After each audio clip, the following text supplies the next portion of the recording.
Пані, панове, мені припала особлива честь і Dear ladies and gentlemen, приємність it's a great honor for me and it's a great pleasure for me to moderate the last panel discussion. We are approaching the end of our conference. It makes me feel a little bit sad on the one hand, but on the other hand, the bonus is that we have three fantastic speakers present here, and it will be a great way to draw a line in the overall discussion that we had, and we all agreed that we would extend our conference. So I think that we will spend another 2 hours here if there are no objections. The members of the committee after the end of the conference should stay here because we're going to have a meeting here, and the other participants of the conference can hop in a bus that goes to the downtown of Lviv, and you can go and have coffee there or participate in the guided tour. But the main purpose is to discuss everything that we've heard within the conference. Here you can see the four last issues of one of our publications. One is on nationalism, and the other one is on fascism, and you can find there some memories of people that survived the war, and you can have them for free. If there is a need for more issues, then we will provide them.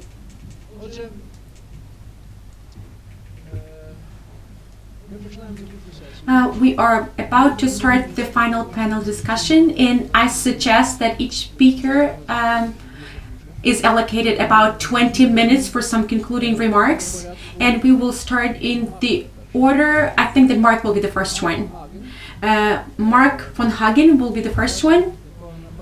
I don't think that there's a need to introduce him because you know him very well. Mark is actively involved in Ukrainian issues, and for the last 20 years, Mark has been traveling here. In the context of European history, and he's doing a really great job. Actually, he introduced us to the whole concept of what revolution, what the World War was and revolution here in this place. And Mark has been working for a long time as a tenured professor at Columbia University. He also been director of the Harriman Institute. Then he moved to Arizona University, but that didn't matter because there are many positions. Since recently, he is also dean of the history at the Ukrainian Free University in Munich. He's like a god. He's here, there, and everywhere, so to say. And the reason we invite Mark because Mark really could provide some kind of very insightful, say, ideas, contextualize all the kind of things. And the second guest is the very distinguished guest is Dariusz Stola, a very famous Polish professor of international standing. And his status has increased immensely because since recently he is director of the Museum of Polish Jews, History of Polish Jews in Warsaw, which is a huge institution. And most of all, also have a very ambitious, large academic program, conferences, and also exchanges. And here is the, if you wish, program of a stipends for this, for various fellowships. And as well, we will ask Dariusz for kind of wrap up all discussion. And last but not least is our missing guest, who is finally here, Jan Kubik. He was supposed to be here yesterday, provide his kind of opening speech. So it's better late than never. Jan Kubik has been born in Krakow. No? Bielsko-Biale. Like Zygmunt Bauman. Shlomo Winiary. No, some rings a bell. And Pipes? Chechen, okay. Small world. And Jan has graduated from the Krakow University and then went to United States during martial law, and then made his PhD in Columbia University, and then stayed professor as a Rutgers University, and since recently he moved to London. He's now director of the East European and Slavic program at the school on the London College. I'm sorry, I'm tired, getting tired. And Jan Kubik has been referred several times during this conference because he has been co-editing a book, which is a very influential book, important book, the book which come up with methodology how to compare the historical, so say, memory, collective memory, and the collective, so say, the historical politics around this world, which has, as I heard the presentation, has something very specific points on Ukrainian history. So from the without further ado, I invite Mark for his remarks on the conference. This is unusual for me to read from the machine here, but I was inspired too much from starting with Gesina's remarks yesterday, and I knew I was not going to remember everything, and I can't read my handwriting anymore, so I wrote it all down, and I'll try to make some sense out of what I've been absorbing here. But I want to thank both Martin and Slavko for inviting me to take part in this exciting thing. I mean, I'm neither German nor Ukrainian, but I kind of feel like I'm both and neither. So, and I'll to try to explain that to you in a bit. I'm an American, which has sort of popped up here and there as another possible model for reconciliation, and I'd like to maybe just say a few words about that, since I represent that tradition, whether I study it or not. And I mean, just recently we've had all sorts of strange controversies about Confederate flags from a war that's 160 years ago, the Civil War. Let's talk about Spanish Civil War only 70 years ago. Well, this one was 170 years, 160 years ago, and we have the first African-American president, and we are having one of the most virulent outbursts of controversy over the Civil War and slavery and all sorts of other things, civil rights, that I think any of us can remember.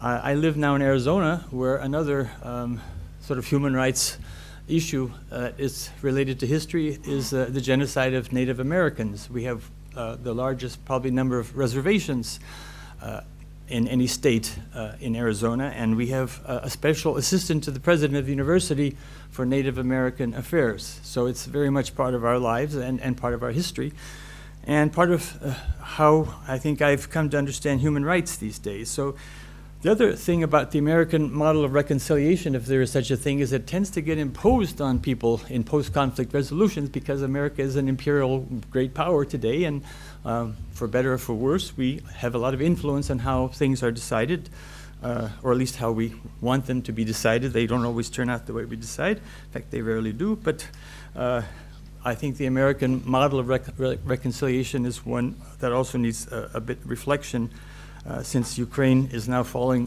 under that sort of influence as well, too.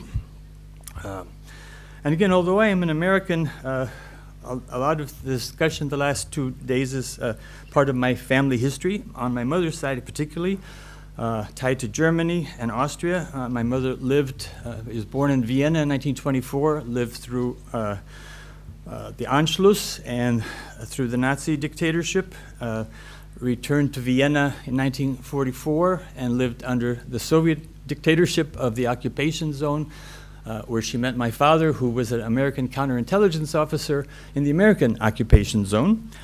And so I was born in some sort of strange conflict with the Soviet Union and the Eastern Bloc, and I grew up with probably at least 2 narratives of the war. My father, who fought on the American side, liberating Germany from fascism and Nazis. My mother, who was mostly silent about the war, and it would only come up in strange moments, like when I played Mr. Frank in the Diary of Anne Frank in my high school play, and she didn't want to go see the play. And we had to have a long discussion about why she didn't want to go see the play. So it's been part of my own family history, and I will come back to Austria a little bit later. And not only did I grow up with English and German from my childhood, but with these kind of different cultural narratives about the world, Europe, and America. But to come back to my scholarly development, this project of reconciliation in history, or a sort of understanding in history, or encounters of history, has been sort of what I seem to have been up to for the last couple of decades now. I started with a course with my colleague at Columbia University, Michael Stanislavski, who's our Russian East European Jewish historian, and on whose many graduate students' dissertations I sat in their oral exams. So I kind of learned a little bit of Jewish history through them. And we had an NEH seminar on nation and empire in Russian and Soviet history, which gave me some practice for the next NEH grant we got with Frank Sisson, Andreas Kappeler, who's unfortunately not here, Zenon Kohut, the Ukrainian-Russian encounter with the Humboldt Foundation in Germany, and the NEH in the United States, the Canadian Institute of Ukrainian Study, the same sort of gang that you've been hearing from a lot these days. A multi-year effort at reconciliation and understanding between Russian historians of Russia and historians of Ukraine, and that doesn't necessarily mean Russians and Ukrainians, but there is some overlap there in those categories, and it was an attempt to bring together historians of those two countries in these new conditions in neutral territory. So we met in Germany and in New York, not in Russia and Ukraine, but we did have some success in that there were equivalent conferences that were held in Ukraine and in Russia, and some of which we were invited to. So there was a lot of we thought progress on understanding between Ukraine and Russia, which has recently come under considerable threat, and is, I think, part of what Andreas and Frank and Zenon and I have been most distressed about is all of these people we had brought together for these civilized discussions about sort of critical issues in Russian Ukrainian history was lost. I also come from a background in human rights. I had a project with Memorial in Russia, and this one of the things I think that's also been missing from this conference, and you can't do everything, so someone has to bring this up. I worked with Memorial, with Ford Foundation, got them a grant to recover the history of the human rights movement in the Sakharov era, is how we chose to call our project, not sort of dissidents in the Brezhnev era. We called it human rights history in the Sakharov era, and we had a lot of exchanges between the members of Moscow Memorial and various archives and universities in the West. And that is another, perspective on a kind of reconciliation with the past, the Soviet past and the Stalinist past in particular. And it's something that we might think about how far did that go, the de-Stalinization of Russian history, the coming to terms with the crimes of the Stalin period, and what were its limits and why did it come to an end, and where is it today in Putin's Russia? Because there still is, something. Something did happen with the Memorial, and I think Memorial was just a kind of a tip of a much bigger iceberg of civic associations, much like the ones we heard about with the Spanish Civil War, who were going out exhuming graves and soliciting oral histories from people who hadn't told their stories before. So this is, I think, an important moment in Russian history that needs to be figured in this discussion somewhere too. And again, if there's any hope for a reconciliation in the future, the Memorial group is going to be very, I think, important for us. I've also been on the Europe and Asia Advisory Committee for Human Rights Watch for quite a few years now, and one of the dilemmas we faced in the Bush, again coming back to the American model of reconciliation or these sort of issues, when the Bush administration began using blatantly sort of human rights as an excuse or a legitimation for its interventions in Iraq and Afghanistan, it kind of became very complicated for Human Rights Watch, and I think people who support human rights everywhere to sort of uncritically keep advocating these things. So now back to Ukrainian history. I got involved with the Holodomor as an issue, and I've been under pressure for quite a few years to call this genocide, much as the United Nations has been working on this campaign.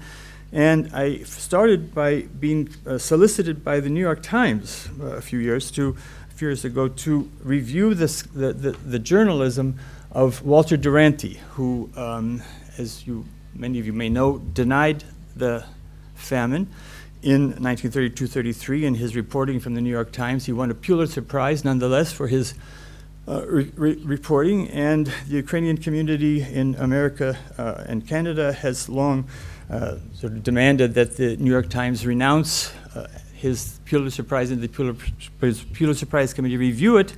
So I was one of the latest iterations. By the way, he still has his Pulitzer Prize. New York Times has not renounced it, but his name has been taken off the honor roll, so there's some slight progress. So I read this and I concluded that if I were getting the Pulitzer Prize, I wouldn't want Walter Duranty in my company, because I think he was basically a Stalinist kind of.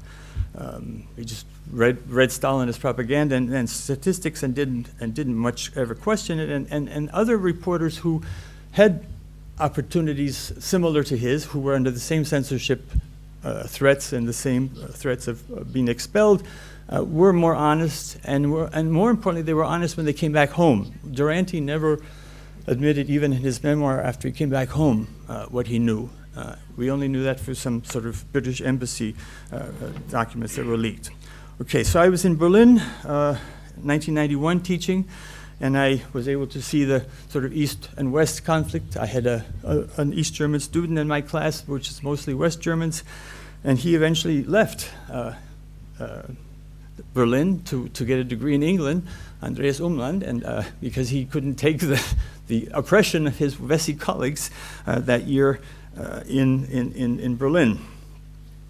My work on Soviet historical debate I tried to compare to the German Historikerstreit, and it's a very different, the Soviet debate about Stalin, such as it was before the Putin era, was very different from the German Historikerstreit, but I think it was doing a lot of the same things. And it's, on that note, finally, the last thing I want to talk about my recent experience, I also worked in Poland at this time in the Archiwum Wschodnie, which is part of Karta, and that's where I began working a little bit with Polish contributions and also the Polish oral history and archival movement that's somewhat similar to what Memorial was doing in Russia as well. Finally, on the question of oral history, we start about facts and getting the facts straight and what historians' obligations are and culture is. I think I need a drink by now.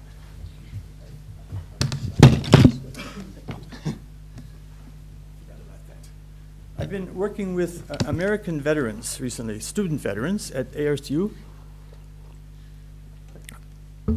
for a variety of institutional reasons. We now have 4,000 students who are on the GI Bill at our university, and as with veterans probably many places, we're much better as a society at preparing people to go kill than we are in preparing them to deal with what they've been killing after they come home.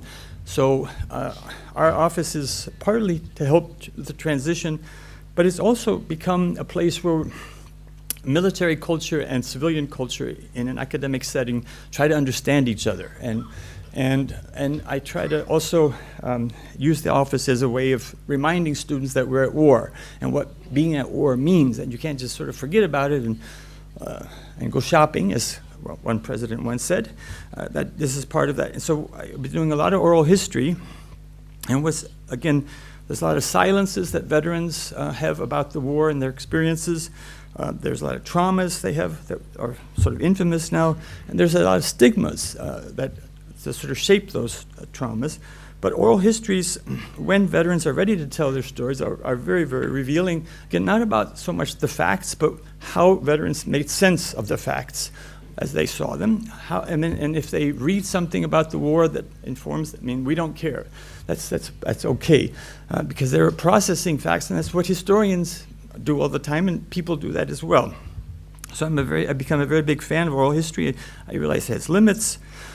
And again, we realize that veterans can often, we have a situation where veterans interview other veterans, and veterans will tell veterans things that they wouldn't tell me, no matter, I'm a son of a veteran, but I'm not a veteran, so there are some things that I wouldn't hear from veterans or some veterans.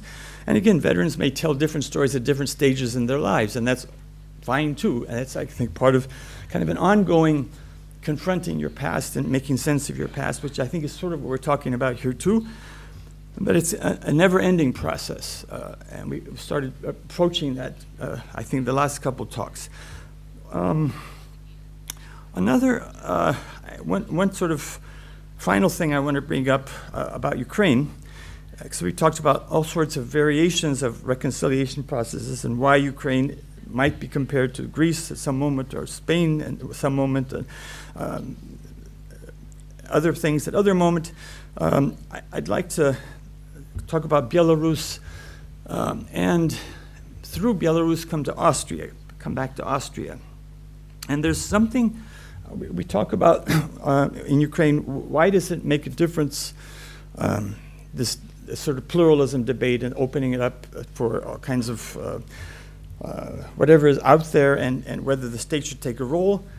I started doing some work on Austria for a conference on Yalta, of all things, and I came across this concept that's fairly common among historians of especially First Republic Austria, which is Lebensunfähigkeit. And those of you who don't know your Austrian history that well, which I presume most of you probably know better than I do, the Austrian Republic came into existence in 1918 and went out of existence 38 to 45 as part of the Anschluss, and then came back under the occupation of the Allies until 1955 with the State Treaty, which guaranteed its independence, but also at the cost of neutrality.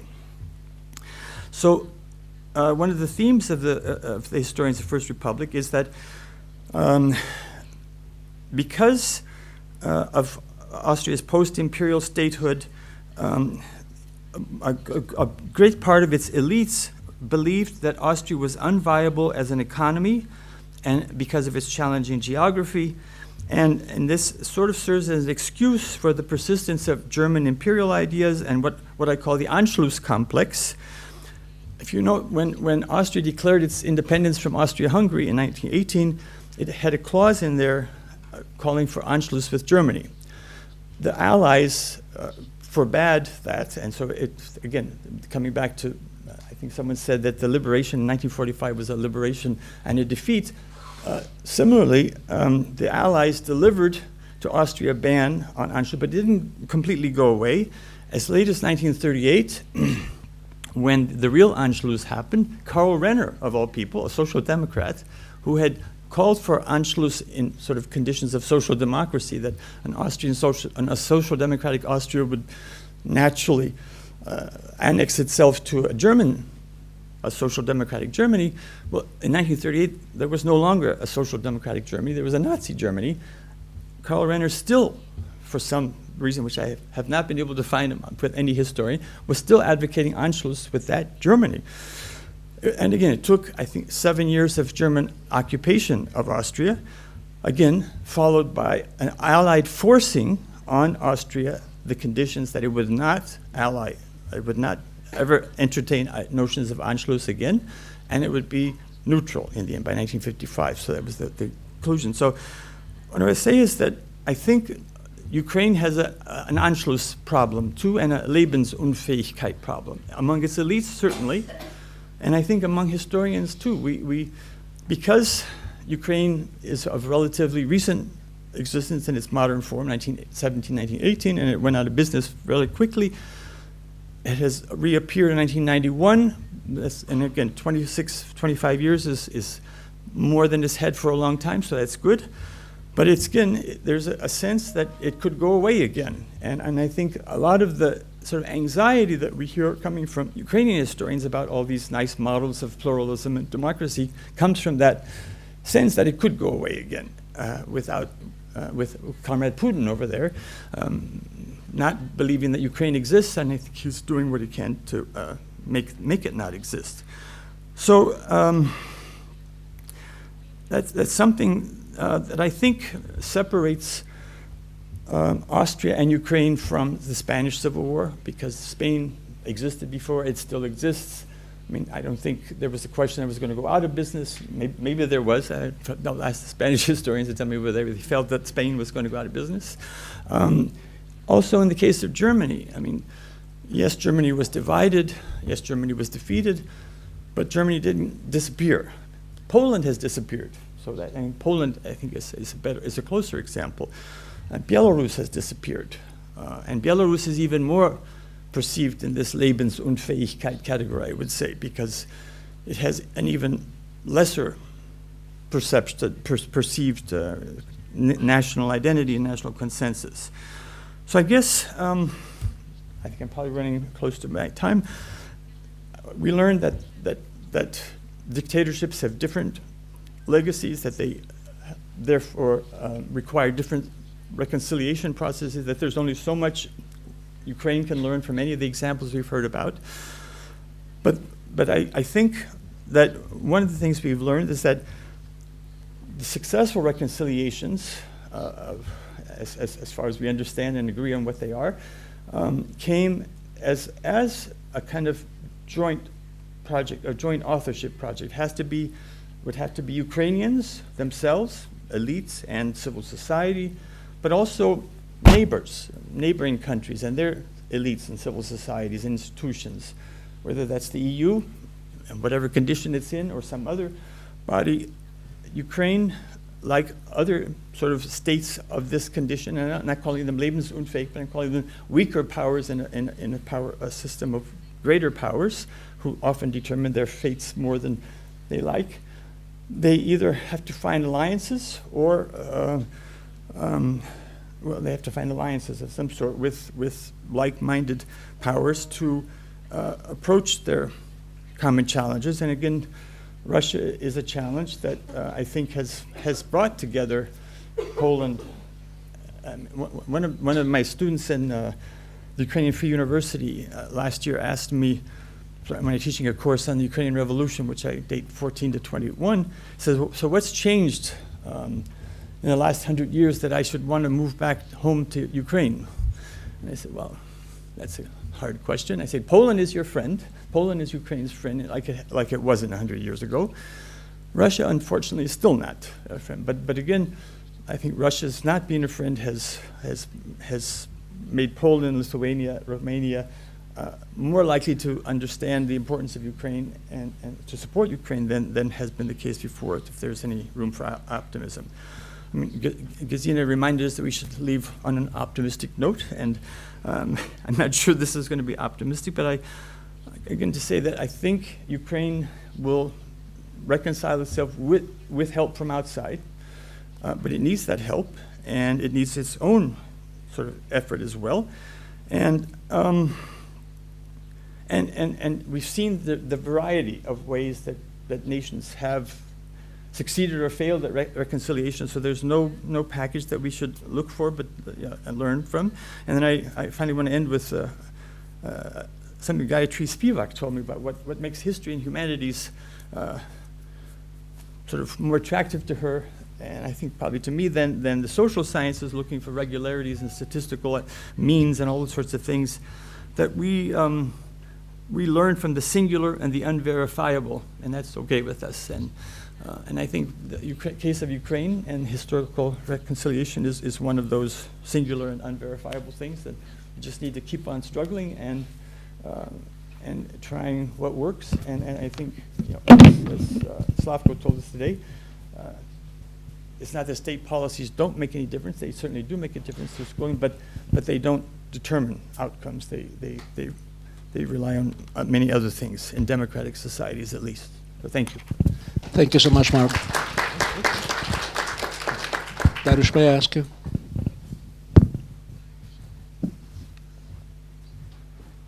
So I'm grateful to the organizers who asked me to deliver something impossible, which is a summary of our discussion. And I realized that we have actually challenged all the key terms and assumptions that we had, including the usefulness of reconciliation, and including a very interesting proposal to replace it with a recognition, which also means that instead of reconciliation by a development of shared, largely common narrative of a past, especially a conflictual past, a past that was full of injustice at a given moment. We rather develop a set of principles on why do we accept plurality of voices. This is very interesting, although it would displace us as historians, because then the job will be of some other people who take care of the rhetorics, what are the principles of public discussions, rather the people who are skilled and trained in learning of the past. So this is kind of my egoistic response. It would deprive me from my job. The more we convince people, and especially political leaders, that reconciliation is necessary and reconciliation requires a sound knowledge of the past, the more money for our research will come. But this is not the only reason, I think, to stick to the idea of reconciliation as something which assumes a relatively shared understanding of conflicting past events. Another interesting way to challenge this connection between reconciliation and some kind of a narrative of the past has been present just recently with the story of the flood in Bosnia. As a substitute topic, another past to talk about. That means a past which is not exactly a set of crimes committed in the early 1990s, but something else which can be easier to talk jointly or in a more collaborative way by the parties divided by this more distant past. It may be psychotherapy, as a psychotherapy, it may be a substitute of talking to it. It's not, I understand that Professor Deusing didn't want to remove the discussion on the Srebrenica massacre, but rather make the discussion of the flood in Srebrenica as a stage leading, facilitating, making it possible any future discussion of the Srebrenica between Muslims and Orthodox Serbs. So I think this is this way I went right to the point of what was one of the most important issues that we discussed here. And this is, I believe, at the crossroads of the role of us as historians, role of the past in contemporary politics, and especially in preventing war and violence. And here, Holly made it clear the question of is putting the facts straight to be the role of historians a prerequisite, certainly not the it doesn't bring automatically any reconciliation and any common narrative, but can we make it without it? I think we cannot, and I strongly agree that yes, we historians do have a role, and this role is very important, and I have some 4 arguments for this. First, it doesn't mean that any political leaders will use the facts that we have established, but when opportunity comes, they are ready. That means sometimes there is no time, there is no window. The window of opportunity is very small, and when you don't have the narrative, there may be no time. For Polish-Ukrainians relations, this is the question of Grait and his colleagues who have developed a certain way of talking about the past, which was ready when political opportunity arose.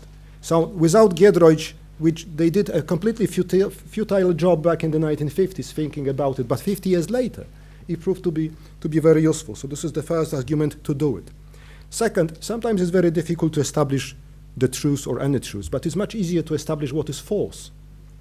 And not only for the Popperian reasons that falsifying is the precondition of science. First, it's much easier. Second, it's much more convincing. So not necessarily establishing a common truth, but establishing a common belief that some claims are false. I think this is something what we can do. Second, this job of establishing facts is strengthening the community of scholars. And this I believe to be a precondition for successful reconciliation. And I have an empirical example of the Polish-Jewish discussions that started among the scholars back in the 1980s. And their discussions were a precondition for something much wider, certainly not universal, but a much wider, that we have developed, that no longer the division of opinion goes along ethnic lines. Now, there are much stronger divisions between me and my Polish colleagues than between me and some of my Israeli colleagues. That means the non-coincidence of ethnic borders and historical arguments is important. And this is also important when we speak about the debates coming within an ethnic community or any ethnic or cultural group, which is avoid coincidence, avoid the overlap of categories, which, well, anyone dealing with the history of in Central and Eastern Europe know that the overlap of the class and ethnic cleavages produced some very nasty results at some moment. So this way, dehomogenizing the shape of the borders, that means multiplying the borders and establishing some borders that cross other borders may be helpful.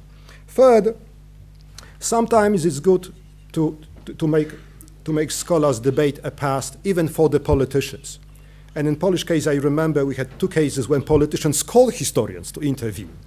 And that was the debate about Jedwabne and the debate about the Communist Security Service in Poland, when political debate became so nasty and vitriolic at the moment that some politicians were happy to call historian, could you please establish some facts and just remove it from the focus of the public opinion, remove it from the heat of the current politics. So it's tactically useful at this moment, and this is when money comes for research. But the problem is that some politicians don't want it. Some politicians capitalize. The more vitriolic it is, the better for them. They capitalize on this unity, and here comes the problem. But nevertheless, I think this is one of the reasons we should accept it. And finally, as our Spanish colleague has mentioned,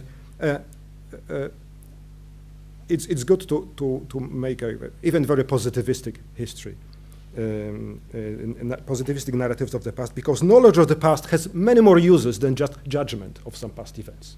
It has many uses, including individual development and so on. For people like to read history books for many reasons, not just to make a proper judgment who was bad boy or who was a nice boy, good guy, in a specific conditions. Then came a question, is the past important at all? And we had a beautiful slide coming from Ukraine that for many people, discussions of the past are very low in the ranking list of issues. And this is probably correct. And then looking on the list of the problems, I realized that those who are above the past, in Polish case, they don't exist. We don't have foreign occupation, no one annexed northeastern Poland, the government is moderately corrupted, and so on. So maybe when you solve some of these top priority problems, then the history is moving up, which somehow could confirm a peculiar situation in Poland when history was not an issue up to the late 1990s. And suddenly it became parallelly to the GDP per capita increase. So if above a certain level, history is becoming again important. So this is one condition when history is important. The people, as you have heard from our colleague, anthropologist, history is important when people refer to it. Past is important when people refer it. For me, this is a little bit circular. People refer to the past when they believe it's important, right? And then when they start referring, we know it's important. So I suppose we must find a different reason to accept history is important. But in Poland, it was very clear. But there is a different situation, very different situation when history is becoming important. And this is the case of General Mladic marching towards Srebrenica. Why did he need a Serb uprising against the Turks in the 19th century to kill some people in Srebrenica? History is good to provide higher justification for violence.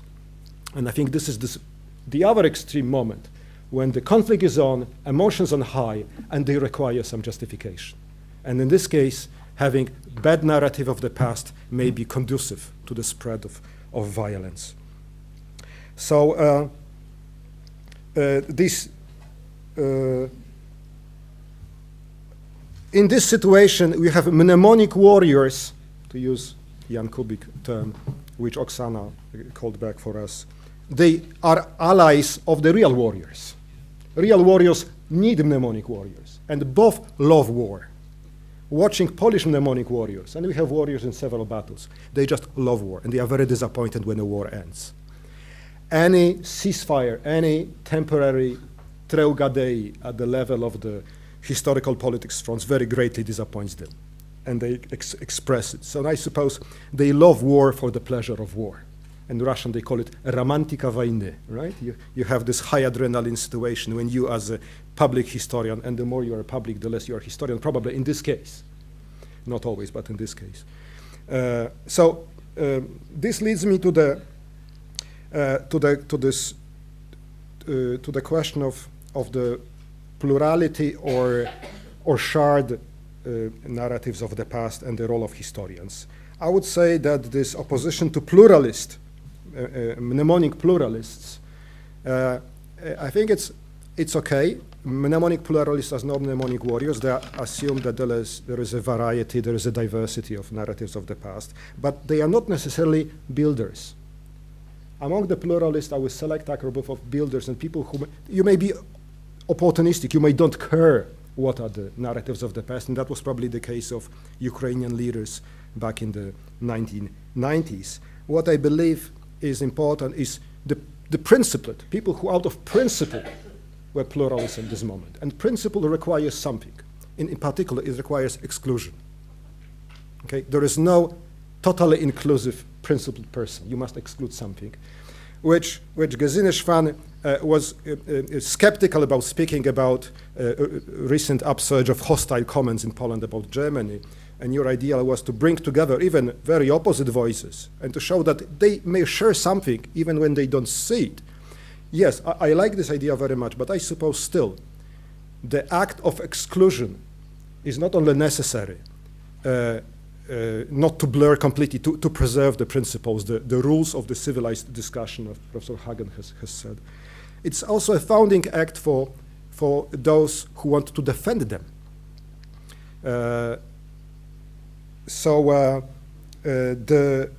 Within the mnemonic pluralism, I would seek, especially under conditions of people who clearly abuse the freedom of discussion about the past, we need something more, which is not censorship, but probably self-regulation of the community of scholars. That means not the state intervention in our debates, but our self-regulation, protecting the rules of the disagreement among the scholars. Because if there is no such rules among the scholars, how we can expect them to be among the wider public, where evidently it pays off to be radical, slander, and lie. This is also a place where liberals and conservatives can meet. Liberals for reasons that are obvious, conservatives because they love what exists, because they want to protect what has been built gradually. And mnemonic warriors don't like it, certainly.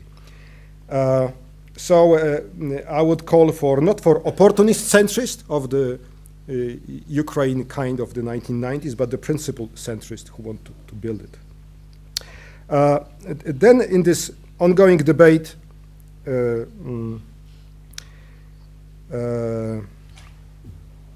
we may find out manifest violations of the principles of narrative pluralism. It's like, the manifestly unfounded refugees. This is a legal term for people who are trying to abuse the refugee status. I think there are manifest abuses of the principles of our scholarly craft of being historian. Not only lack of goodwill, but violating some principles which deprives all of us of any credibility. The idea that historians may be trustworthy may erode if we tolerate it. So this is kind of say, I'm against a complete inclusion. I think inclusive patterns have limits. But the question is, yes, whom and what to exclude, and this is another topic which we may probably discuss elsewhere.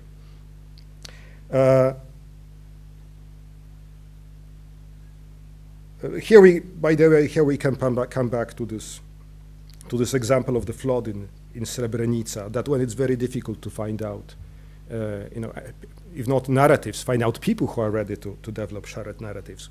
We may find out people in the opposing groups who may find it possible to develop a story on another topic as a kind of a training. If we can talk about the flood, maybe later on we can talk about something else. Also, as you see, I'm focusing on this, for me, the major alternative. That means the major alternative to developing mutually shared historical narrative, which was mutually shared principles on how do we protect pluralism. I believe that there is a superiority of the shared narrative of the past, which all the nationalists of the 19th century knew very well. They are powerful. Stories of the past are powerful, and I'm not sure that stories of the who we are now, we are the people who accept that other people have different opinion of the past. I'm not sure this is as powerful as the story that we all, nos ancêtres les Gallois, that we all the French come from the Gaul or Romans or whoever. That may be insufficient practically. And all the civic religions actually have some historical mythologies to them. Yes, all the civic religions have a story on the past, some story of the past. And I wouldn't leave the stories of the past to people who may be enemies of this pluralism. So this is something else. In addition to exclusion, we should have something positive. Yes, we should offer stories of the past, not only protect pluralism of someone else's stories.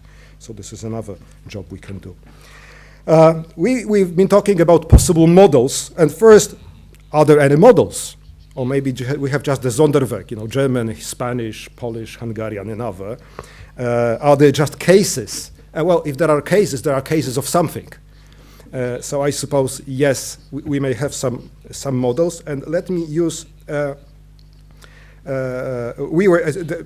specifically we asked the question of the apparent success of Germany, West German dealing with the Nazi past as a model, which the Westies imposed on the Ossis in early 1990s. And I asked this question during the debate, but maybe that was not sufficiently clear, referring to the dilemma that the Central European communists had in the 1940s. They wanted to imitate the Soviets in imposing centrally planned economy and the collectivization and so on. But they were not sure, should they impose the Soviet model of the late 1940s or the process that Soviet Union had gone through beginning in the 1920s? Because these are very different conclusions. Should Westies in Germany impose on the Ossis what they had developed in 1980s after many years of debates of coming to pass? Or let the East Germans gradually reach the same point with some little help from the West German friends? And I suppose we are facing the same dilemma. Do we have a nice model so you can make a shortcut to this point, or does it really take time? With a little help, it may be a little bit faster, but I suppose it always must take time to reach desirable ends.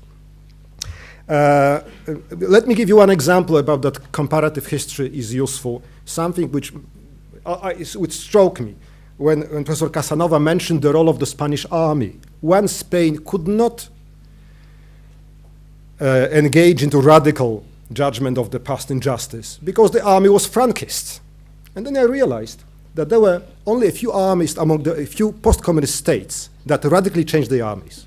Germany, simply the Volksarmee was disbanded, and the Baltic states, because they radically changed the ethnic structure of the officer corps. Everywhere else, a lot bigger part of the officer corps remained. So maybe this comparison with Spain is not to make the case of Spain or the case of Hungary, but the case of the army, the role of the army, specific agents in specific places. And then I realized that in Poland, historical debate started when the army had changed. Throughout the 1990s, Polish army was reduced, younger officers advanced, old communists were selected out, and then it was possible not to be afraid how the army would react to the radical anti-communist policies of the past which started at that moment. So maybe this is, especially in fragile states, army is the pillar of the states, especially of the countries under threat. So maybe we can pick up some elements and then see, not make general comparisons, but specific comparisons. So at least for me, it was very enlightening to see how it worked in Poland. Finally, the question of the heroes and victims, and Yaroslav said that heroes divide and the victims unite. Generally, yes. I would also say that we have a tendency that everybody would like to have been a victim in the past. That means to could identify with a victim group in the past, which is not necessarily healthy, because then you can open the competition of victims, which we in Poland know very well from the Polish-Jewish debates, which may be as nasty as the problems caused by the heroes. However, second, victimhood absolves, but it denies agency. It's good when people don't want to show the agency, they don't want to have the agency, but when they want back the agency, that's a problem. And then maybe there is another solution. There are other heroes. heroes are not necessarily violent men. Most of the monuments in Europe are generals and princes and so on. But still we have non-violent heroes, including the banal national heroes, like the ski skaters, Ukrainian ski skaters who so effectively promoted the Ukrainian flag in the 1980s. Where female, non-military, all kind of people who are heroes, who deliver less conflicting, who show less conflicting forms of unity. But here comes the practical question. Can you motivate combat troops with this kind of heroism? And sometimes it's a very practical issue, like in Ukraine today. Okay? Maybe for some special groups like the army, we should maintain glorious violence, which was largely deconstructed, dismantled in Europe. Even my students are surprised that human praise violence. At the same time, they love computer games. And this is my little reference to the question, is there a tendency, a myth of violence? So this is a practical problem. Finally, a great issue which was raised, and a great question that was raised and we have not discussed it, namely how to address the shame. You cannot address the shame by reconciliation. You cannot address the shame by recognition of what someone else did, because this is very personal and internal. But while you have something very personal and massive at the same time, there is a social dynamics of individual shame. And I have thought about it. I don't have any answer, but maybe at the next conference we will have time to talk about it. Thank you. Thank you. Thank you so much, Jan. Since Jan has been invited here as a key speaker, so we provided with more time, like 25 to 30 minutes.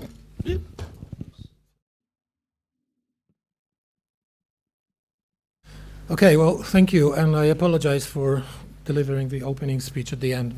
This is the, well, I don't know, some airline. Will remain nameless.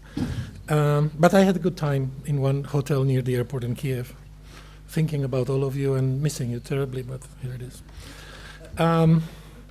So it is a hard task. I try to combine some thoughts that I'm supposed to deliver as an opening keynote with my reflections on some things that I heard. And I will go, I don't know how much time it's going to take, perhaps 2 hours, so at some point I will simply stop.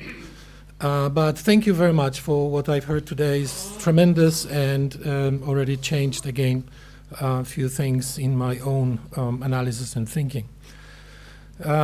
Let me start with one of my favorite proverbs. I'm an anthropologist also, first of all. The one who tells the stories rules the world. But I have a more version that's closer to the home.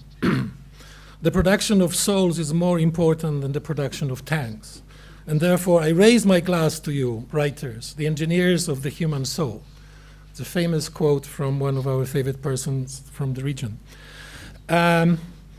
What I will then try to talk about it is about mnemonic actors or memory actors as engineers of memory. And therefore, the main emphasis of what I'm going to talk about is the role of agency in producing culture's collective memory.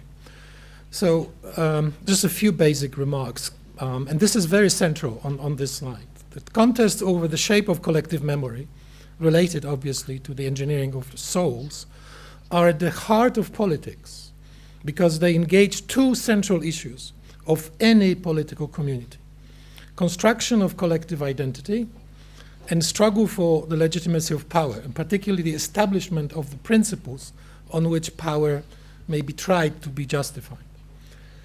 Any attempt at macro reconciliation, and I will in a moment talk about the difference about the macro and micro. There are many levels of reconciliation. I think we should not be combining, say, social level reconciliation with individual level of reconciliation. But even at the social level, there are different levels. So any attempt at the macro reconciliation, which involves states, large groups such as nations, is inevitably entwined with these two processes: the construction of collective identity and the struggle for legitimacy. Now, let me give you an example of the set of micro observations from a dissertation that was just completed. I put it in as I was listening to previous conversations. So my doctoral student, Dia Kusumaningrum, at Rutgers, just finished her dissertation. She's from Indonesia, and she wrote about the Maluku. This is on Ambon Island in Indonesia. And she came up with the idea of interdependence as the way of achieving reconciliation. It literally means that you put aside, as someone mentioned here already, the issues of called memory, and you engage in other things. So forget memory and engage, for example, in rebuilding. So the people from two communities that were torn apart by extremely violent conflict, Muslims and Christians, started simply by getting back together and rebuilding a house, a school, a factory, a road.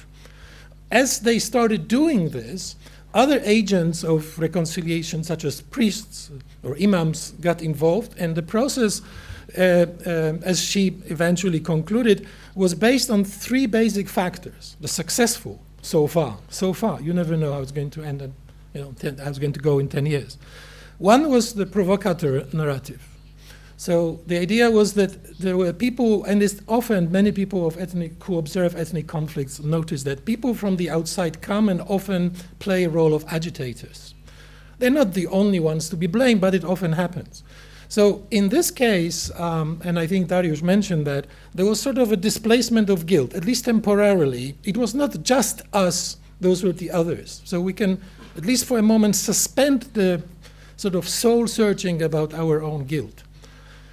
But that soul searching involves the second factor. This is the idea of complicity, that everybody is complicit. This narrative was very important there.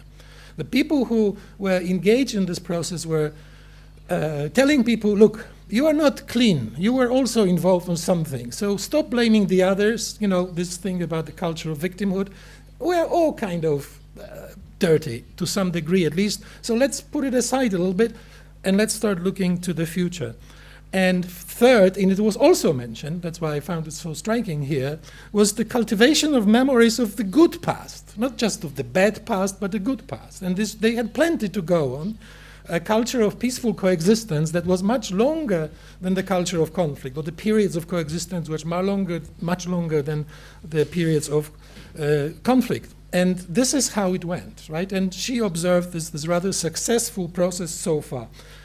But as she was working through all of this, and you know, my work on reconciliation was mostly on the Polish roundtable, we've noticed many differences between the local level, communal level, where you have a lot of importance in face-to-face interactions, and the much more constructed process, political process, politically and culturally constructed process of reconciliation at the level of nations or states, where most of the participants cannot directly interact. So that's one thing that I think the thinking about levels is extremely important. But that's a bit of a aside. Now, the book that some of you kindly mentioned here, and to which Oksana contributed the chapter on Ukraine, so of course, all of you here know more about Ukraine than I do, so I will not talk much about it. But the case, we had 17 cases in the book, 15 new democracies of East Central Europe, Germany, and Ukraine. I will not have time to talk about the whole thing, the methods and so on, but I will tell you a little bit about the beginning of this whole thing and sort of the guiding set of ideas. The whole thing started with Poland. The group of us in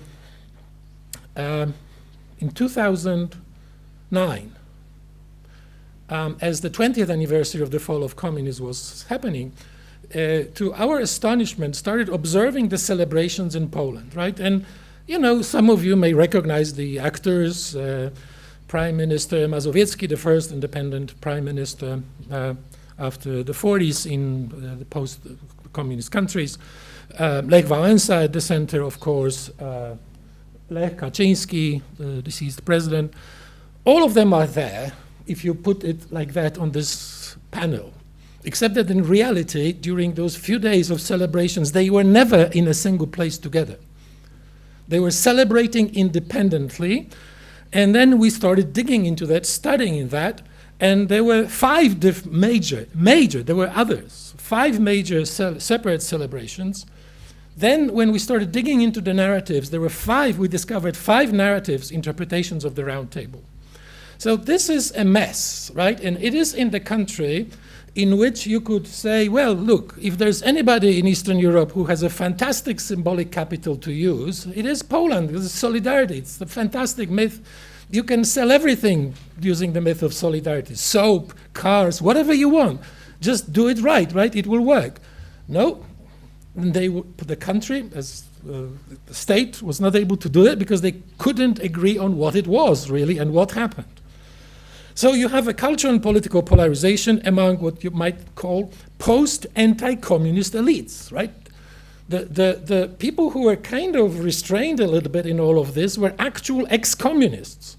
They were kind of keeping a bit of a low profile compared with the two sides of that emerged from the solidarity movement. Well, already then, we observed a very powerful, aggressive mnemonic warrior, and this was peace, law and order, and Kaczynski twins, particularly Yaroslav. How typical was this model was the question, and this is how we designed the study. Now, I have no time to go through all of this, as you can imagine, but just to give you a few examples. Hungary, the place where the many important events of that miraculous 1989 happened. This is the famous moment where literally the Iron Curtain is being cut. Then very quickly, what you see in Hungary, and this is very important for our analysis, and it was mentioned here several times, one memory or one set of memories is very often overlaid by memories of something else. And so if you know anything about Hungary, if you ask anybody what is the really important thing that every Hungarian, at least up to a point, in time, would be talking about, it is 1956.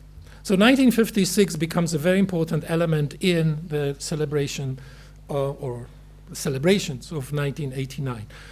Imre Nagy, the legendary leader of the revolution, in some sense, I'm just skipping a lot of pictures because I have no time to do that.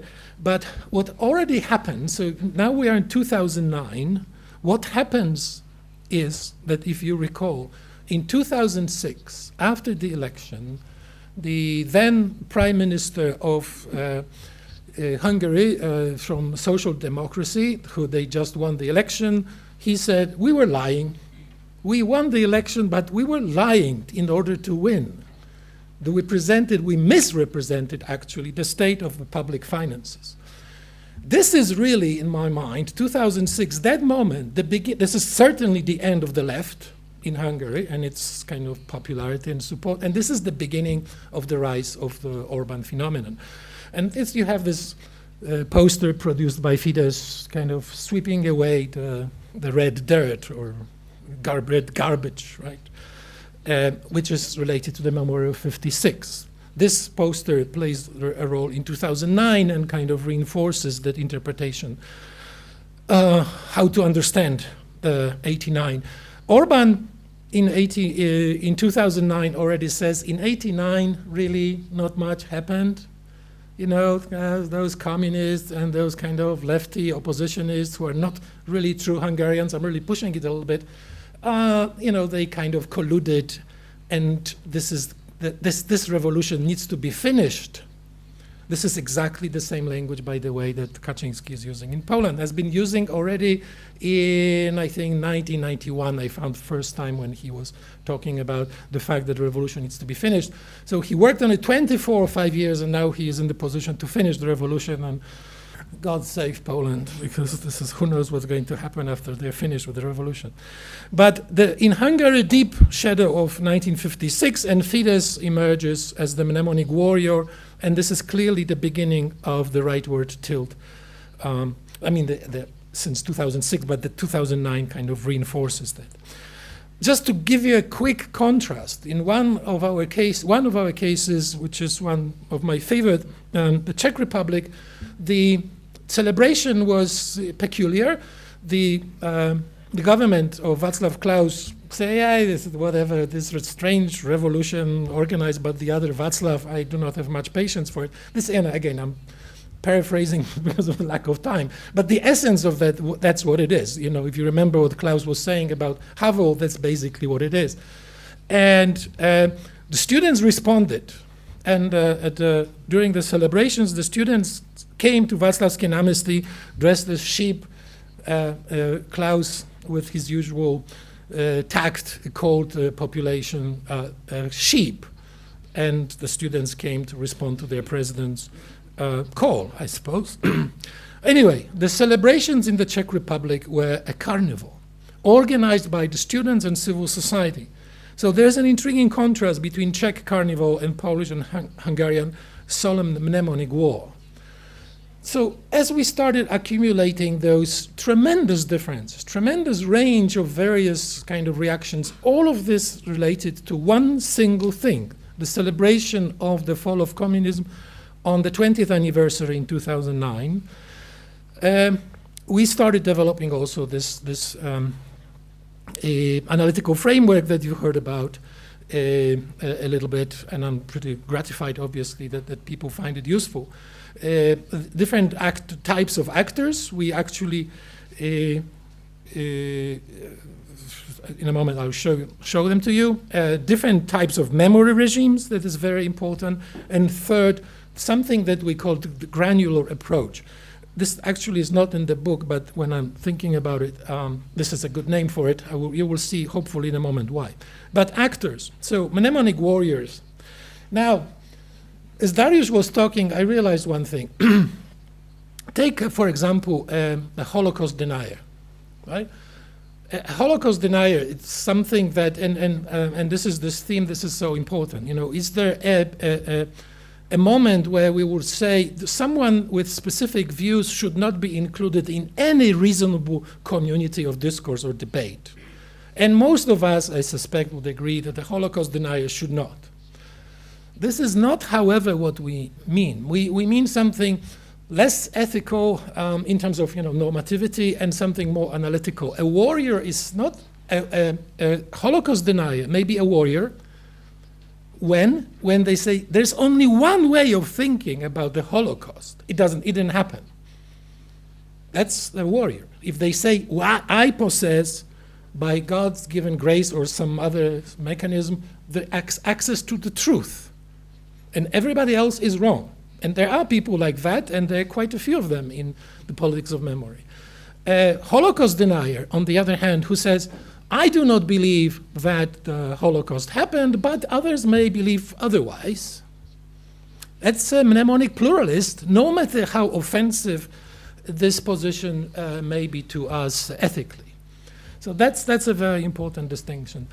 Just one more comment on pluralists. This is something that's been discussed here a lot, and it is something that we're not going to be able to quickly sort of disentangle. But there is something that I believe we could call mnemonic foundational essentials or something like that. This thing that many of you mentioned, some discursive ground, normative ground, some principles that will allow us to get together and try to reconcile our diverse visions of the past.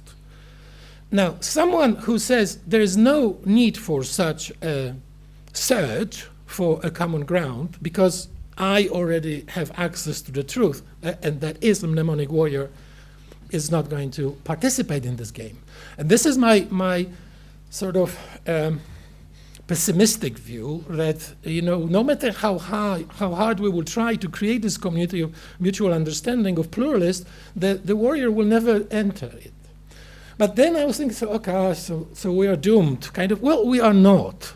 And what comes to the rescue, as it often happens, with my kind of interest in studying the relationship between power and culture, is simply the concept of hegemony.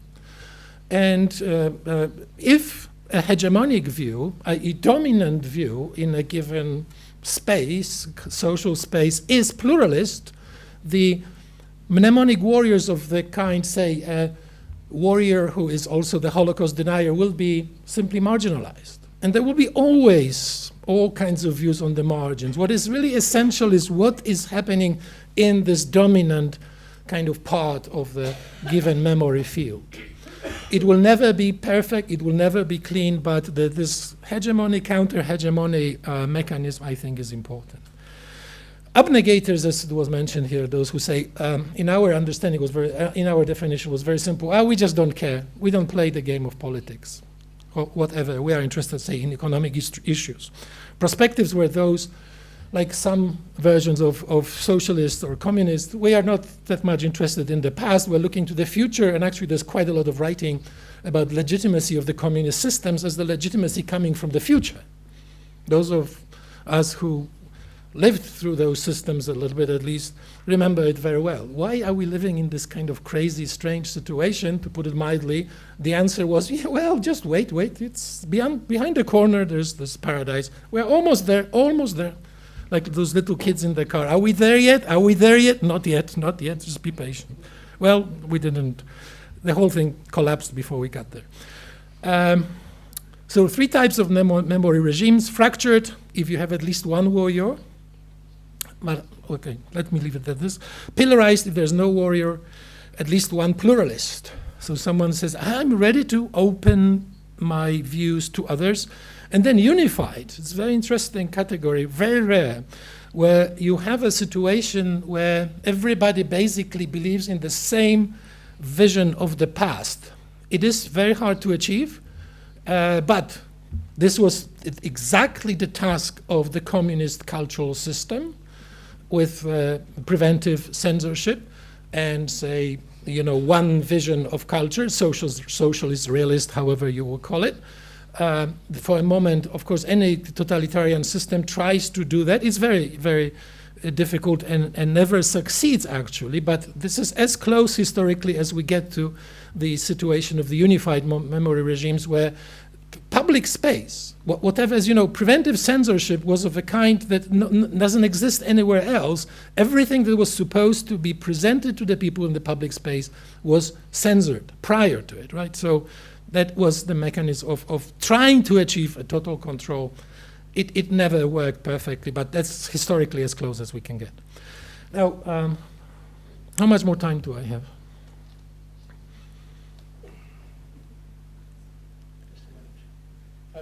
5 minutes. Okay, so very quickly about the granular approach. Don't look at it because that's too much. It's for a longer talk. But the key thing here. Oh, I shouldn't go. The key thing here is every event in the past can become a sort of a seed of a memory regime. So in any given society, you can have a lot of memory regimes, each constructed about a person, personage, event, some process, the end of World War II, the beginning of World War II, the 1956, 1970 in Poland, 1989, and so on. So the concept is granular because if you look at it analytically, the memory field on the given country in a given moment in time is composed of many, many different memory regimes, understood as such, right? And here's an interesting thing, we think. Once we came up with this idea, we realized that a political actor or any actor can choose a different strategy on different memory regime.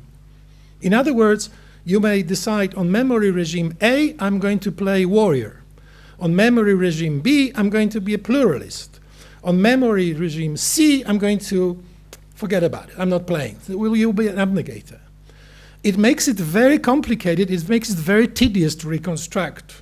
But I think this would be the only way to achieve a much better picture that we have so far of how those things play. But the strategic maneuvers of various political actors, when you start kind of trying to interrogate them, whether they enter or do not enter a specific mnemonic battle, i.e. a construction of a specific memory regime, that is a very, we believe, a question worth asking. So that's why we had a great group of scholars, a lot of work, 17 cases, but just only one tiny, in a sense, memory regime. Just the way they were celebrating the 89, and only on the official level we were absolutely aware of the fact that we are removing from our purview a lot, how those things are remembered by the families, how they are remembered by the civil society actors and so on. We deliberately pushed it aside in order to focus only on this thing we called the official part of the regime, memory regime, pertaining to the fall of communism in 1989. Now, what was the product? I'm skipping now. 5 distinct patterns. I will not have time to talk about them except for one. So 5 different patterns in 17 cases. 3 of them are fractured memory regimes, which means that 2 are not fractured. That's an interesting thing in itself. All of them are trying to remember officially, in this case, what happened in 1989, and you have 5 different patterns, as much as we can determine. And pattern number 1, which is very important because it really was counterintuitive, something that is in the political science called negotiated extrication from communism, i.e. through pacting, through some form of negotiation. It's only 3 cases, Poland, Hungary, and Slovenia. The most famous by far is the Polish Roundtable. So those remarks are mostly about the Polish Roundtable, the other countries somewhat similar but not exactly the same. So here you have something like that. You have reform-oriented communist parties, certainly in the 80s, relatively high degree of liberalization. Those were the most liberalized communist countries, those 3. Certainly Poland and Hungary. And among Yugoslav cases, well, Slovenia was sort of even standing out there a little bit. Relatively strong oppositional movements, negotiated transition through pacting. And then what you have? Something that I don't think too many predicted, that a potential cleavage opens. The parties who are coming now from the communist era opposition split. Some of them are those usually who participated in negotiations, basically defend negotiations, predictably, but those who were not included for one or another reason, it is actually pretty complicated who was invited to participate in those negotiations on the part of the opposition. Those who were not invited or for one reason or another did not participate now are beginning to look back and they say, what happened there? Some kind of collusion. The revolution is unfinished, corrupt, stolen, and most famously in Poland, the language developed that the Reds entered the alliance with the Pinks. Right? So people like Adam Michnik is a Pink because he was, or Jacek Kuroń, because they were negotiating with the communists. And this is the beginning of the trouble, really. Again, now I'm beginning to rush, but what you see now, what is happening in Poland now, in 2016, has its roots in this initial interpretation of the Round Table that first appeared already in the late 1990s. So you have, if you are interested in discursive politics and the politics of culture, this is a phenomenal case. It took them a quarter of the century to fight symbolically and culturally before they won full political power. Now, let me then skip pattern 3, Ukraine is also a fractured memory regime. You talked a lot about it. If you want the detailed analysis in our book, this is Oksana's chapter. Ukraine is unusual because all the other patterns have more than one country in them, right? 17 reduced to 5. Ukraine stands out. Not that anything is wrong with Ukraine, it is just the sheer complexity and uniqueness of, basically it is a uniqueness of the combination of factors. I have no time to talk about our method, but it simply didn't reduce itself sort of to any belonging to a set with any other country. So, but it, in a way, it indicates the complexity. Now, non-fractured memory regimes, there were 2 cases, I will just tell you what they were, two types rather. So the deliberate abnegation, this is a very specific case, right? We arrived at it by the analysis, but then you look at it, oops, it's former Yugoslavia, except for Slovenia. What happened in '89, and this is an interesting thing, when the attempt was being made mostly by external foundations, we talked about transnational actors and mostly German foundations, to help them to celebrate in 2009 the 20th anniversary of the fall of communism, it was a very lukewarm reception. And the idea was, well, you know, actually in the quotes that Aida Hozic, who wrote this chapter, has, there was a quote, for example, "It didn't happen here," or "It is not our business. This is Central Europe. This is not, doesn't pertain to us."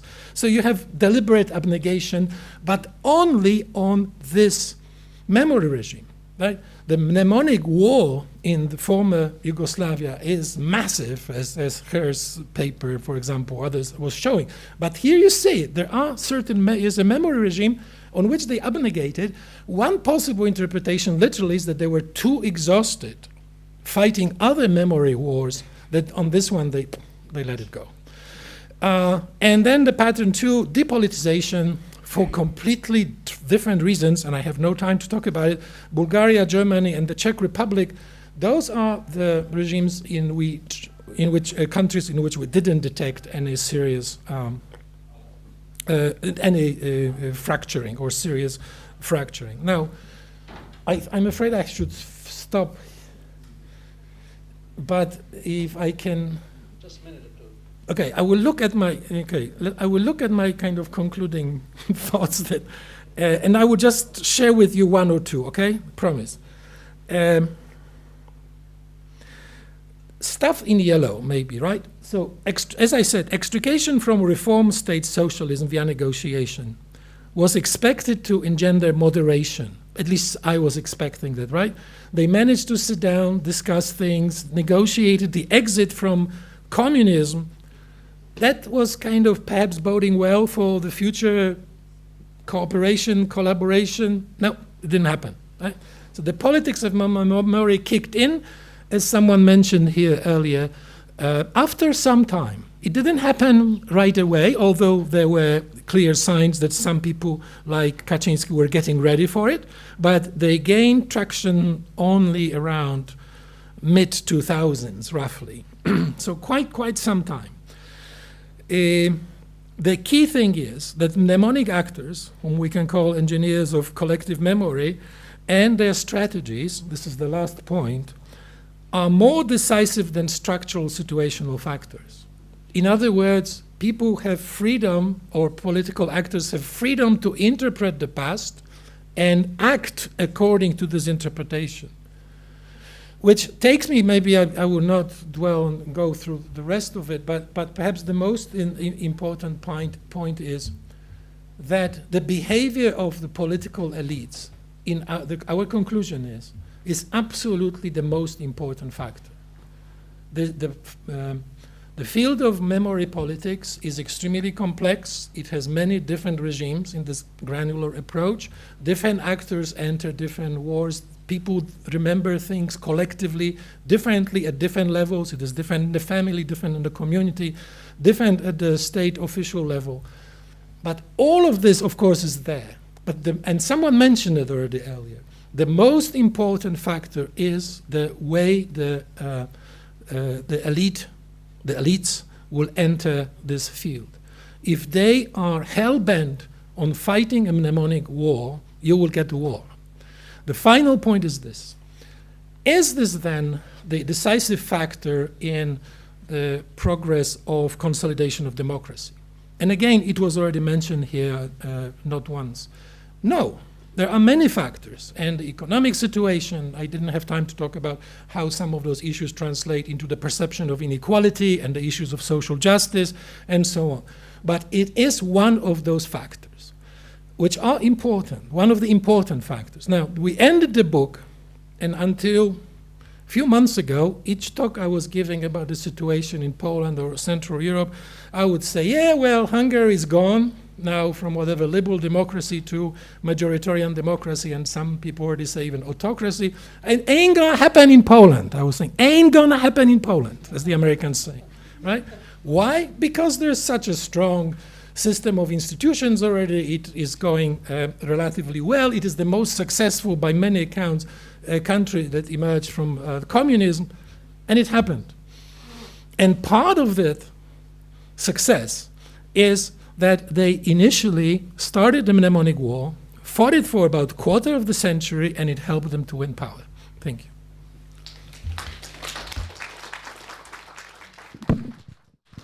Thank you so much, Mark. Thank you, Dariusz. Thank you, Yanni. Чим більше я слухаю, тим більше нічого не розумію. The more I listen, the less I understand, frankly. I've said that I've studied,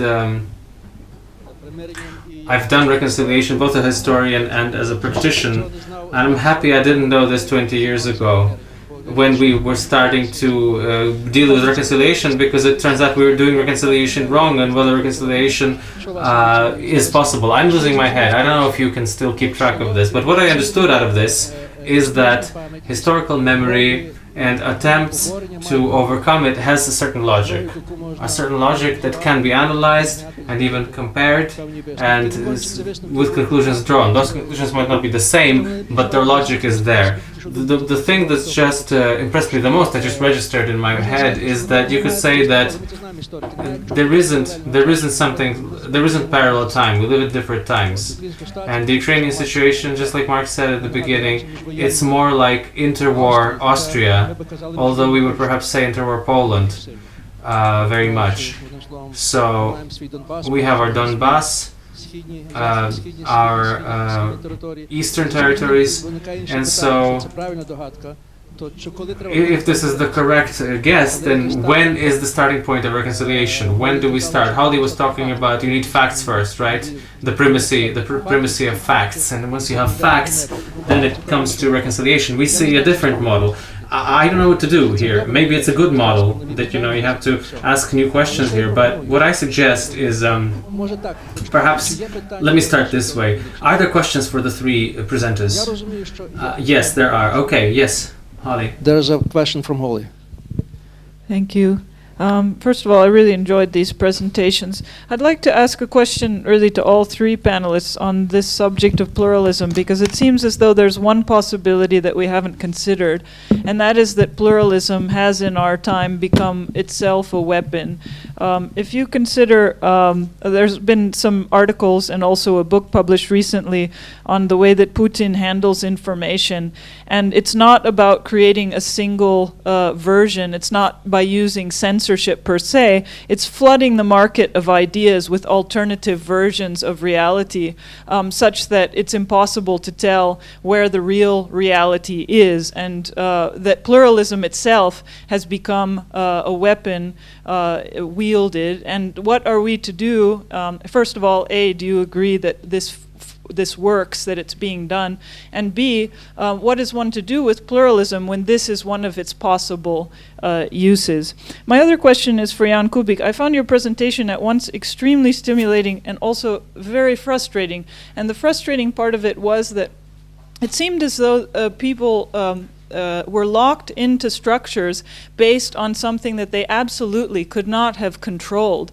What I was missing from your presentation is a sense of contingency, of individual choice. It seems as though so much was determined in that interpretation by how a state exited communism, and that determination hinged on whether it was negotiated or non-negotiated. I'm wondering, is there any place in such a narrative for somebody actually making a decision that changes the path of history, or for, in which case, if there isn't, then why bother having a conversation about what's happened if nothing can be changed? The other thing is, I'm wondering, there's a very heavy comparative component in what you did, but I'm wondering if, and I imagine that your model did account for things like diffusion. I mean, the fact that Viktor Orban walks into Kaczynski's house and shuts the door, or into his office, and nobody else is present. I mean, what are we to think about that? Or for people watching other regimes, and for the possibility that some of this is precisely potentially contingent rather than structurally determined. So I'd love to hear your views, and perhaps this is some of the fine-grained stuff that you weren't able to get into in the talk itself. Well, thank you. Yes, part of it is that I rushed a bit too much. But on pluralism, it's a very important point. As you were talking, two two thoughts came to my mind. Sometimes some thoughts come to my mind. One was that there will be perhaps a difference between some kind of limited pluralism and excessive pluralism, that this complaint that we hear that people are overwhelmed by the number of versions of everything, and in today's world of basically limitless media and access to everything. I think there is something there. But that's kind of a weaker argument. I think a stronger argument is sort of going maybe to Habermas and to the culture of deliberation, which means that those pluralists, those who want to be serious pluralists, they listen to each other. Those people, those agencies, those agents, Putin's agents who do those things, they obviously are not interested in listening to anybody, right? They're just interested in promoting the agenda. So that has to be a debate, a deliberation. Otherwise, it is just a series of separating from each other monologues. On structures and agency, this is the huge and the most important thing.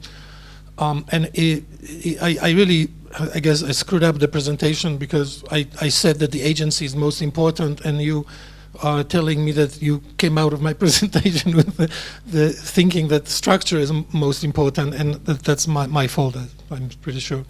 Here is the thing, that most simply, the fractured memory regimes actually happened in three different ways. So there are three types in this, right? So it's not, you have this situation of the extrication that I described through deliberation, through pacting. That's the only one I described. I didn't have time to describe the second one, which is the situation where you have the most important factor, say, take Latvia, where you have a very strong ethnic cleavage. That ethnic cleavage generates very different interpretations of what happened in '89, to put it bluntly. This is a little bit more complicated, right? So you have a different kind of structural base. The Ukrainian case is, again, as I mentioned, it's more complex because there are a lot of different factors. But in the situation of, say, going back to Poland, you have everything is an agency, actually, because yes, it was extrication, but the prediction was, certainly mine, was that this is not going to be a fractured memory regime, that if anything, this is going to be pretty united, a memory regime about solidarity and about what happened in '89. So this fracturing comes as a tremendous surprise, at least to me and my colleagues. And that's how this project started. So where does it come from? Well, it comes from a deliberate strategic decision of a particular political actor. We are going to present an interpretation of the Round Table as treason, versus what most of the world was basically thinking, it is something pretty impressive and a success, right? They managed to get out of communism without killing each other. Some, as you may know, I'm pretty sure you know, some people are even saying, that's the problem. There was no bloodshed. If the revolution happens without bloodshed, that's to use the common expression, shitty revolution, right? The real revolution must be rivers of blood. Shmuel Eisenstadt, who wrote famous, important books, treatises on revolutions, the last piece he's written, it's finally published, was on solidarity as the separate type of revolution, as a peaceful revolution. And some people simply think it is an oxymoron. On pluralism and deliberate attempts to undermine it by exploiting it, well, I wonder if there is if we can compare it to the claim that there is no freedom for the enemies of the freedom. Is there pluralism for the enemies of pluralism? Although I see that it's possible only under certain conditions, namely by making pluralism meaningless, by producing a plethora of even contradictory claims. You destroy the whole field. When you destroy it, when you don't need it. When you believe that you know something outside of this field of knowledge which you are distorting at present. And here we come back to this quasi-religious belief that some by grace or something else, I know it. So this is, I think, the possible motivation of people who can try to destroy it. So my answer would be, make as many people interested in preserving the field of knowledge, historical knowledge. First. Second, introduced regulation that preserve it, and in particular introduce self-regulations. If we cannot convince political entrepreneurs, and it will be increasingly difficult to convince them to protect it, because the case of Orban and Kaczynski show it pays off. You can have a great success after, great electoral failure just a few years ago. You can come back in a really impressive way, mostly exploiting the symbolic field. So I would rather expect multiplication of the strategies elsewhere. For me, the defense line is the scholarly community. If we cannot manage pluralism in our own community, how we can expect that the wider group can make it? So let's design protective measures for this principle of pluralism within the scholarly community. If there is no one, it's gone. We cannot defend it. We talked about Krastsev a little bit earlier, the Bulgarian, and I think he would include this as we were talking about pluralism as another weaponization of ideas that the Putin regime has developed a particular skill at, and there's also Putin taking advantage from a position of relative weakness vis-a-vis the European Union and the United States. He exploits our weaknesses, or what he thinks are our weaknesses. That includes the open economy, open media, and the trolling is the kind of soldiers of that information war. So I mean, I think we have to expect that, and I guess you have to fight it back. I mean, I hate to use military metaphors too, but and again keep doing with ourselves, keep it alive, and assume that there's going to continue to be threats from there because it's proves to be useful sometimes for him. So I think it is a new challenge that we need to work around. And again, human rights is another one of these things that's weaponized. I mean, Russia has its own idea of human rights and its own ideas of election observers, and so there's a kind of parallel universe that is being created that's some familiarity from the old days of the Cold War, but it's different too. So I mean, struggle goes on.